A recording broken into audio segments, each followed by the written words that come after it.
Isiphinde yanyamalala futhi indoda esolwa ngokudlwengula amantombazane asesikoleni Bizimali High School endaweni yaseNkandla eNhloshane.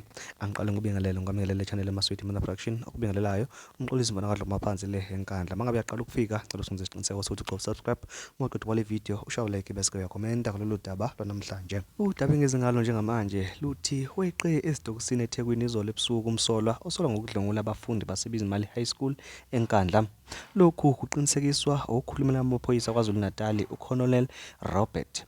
Umsolwa lo uboshwe esiteshini samaphoyisa eMarine Hill eThekwini izolo ebusuku noma ke izolo ngomsombuluko emva kokuba ethungathwe osomatekisi baseNkandla ngaphansi kwaBhekisizwe Taxi Association. Bamthola ke endaweni yaseTshenela Imnyama ePinetown eThekwini baseke belekelelwa amaphoyisa kuleya ndawo ukuba abanjwe. Kanti ke ngaphambilini lensizwa ibisike yeqa emphakathini yeqa nje isibanjwe umphakathi wayivalele eholweni nokuyilapho khona owabaleka noma ke yabaleka khona yeqa ucingo olude lwehholo kusalindwe ke amaphoyisa. Lapho ke yayikade ibanjwele wona futhi ke amacala noma ke izinsolo ezifana nazo lezi yabeke isibaleka iyake endaweni yasePinetown okuyila ebanjwe khona ngomsombuluko. Kushuthi ke kuyoke lenyanga ibeke isithatha isinqumo sokuthi iphinde ibuye kule ndawo yangakubo izoqhubeka la ekade igcine khona njengoba ke kuyo nje lenyanga kaMeyi ibeke isidlwengula izingane ezintathu zamantombazane nezinye ke futhi eziningi ethe mayithi izama yabeke isihluleka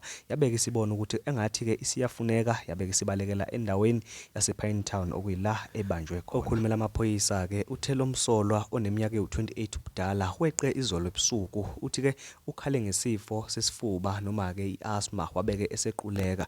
Uthe ngesikhathi amaphoyisa athi ke yazama ukumsiza ethi emkhiphele eminyango amshayisa ngemoya hawu weqa waphula ukundlela wabaleka wayongena endaweni eminyama wangabe esatholakala. Ekhuluma ke nabezindaba uthe amaphoyisa asephuma izinkalo afuna ke lomsolwa kanti futhi sekuhlanganiswe nethimba eliqondene nokuthungatha yena yedwa. Amaphoyisa ke asekhombe athe efika nje ethezomlanda eThekwini amfica ke engasekho umsolwa. Lolu daba ke ludonse amehlo abantu abaningi abantu abahlukahlukene bebeka ke nembono ehlukahlukene njengoba ke abanye bebethi ke umphakathi noma ke abantu baseNkandla kwangono kukhona abakwaziyo ngalensizwa abekufihlayo beveza ukuthi ke yayiqe kanjani exaleni nakho ke manje isiphinde ke yeqa ke njengamanje ibikade ke singaphansi kwamaphoyisa aseThekwini. Kanti ke futhi ke nayizolo ngomsombuluko ngaphambi kokuba ke ibanjwe izinsizwa ezifana noGodole kanye ke noNgizwe bezike zaya kuleya ndawo yaseNkandla esikoleni Bizimali High School ziyokhuluma nothisha ukuthi ngempela kwenzakalani. Yize ke noma ke singayibonanga ziyobuza abantu abaqondene nalolu daba ikakhulukazi amaphoyisa izinduna kanye ke namakhansela. Kodwa ke njengamanje lolu daba ngiligoqe lapha.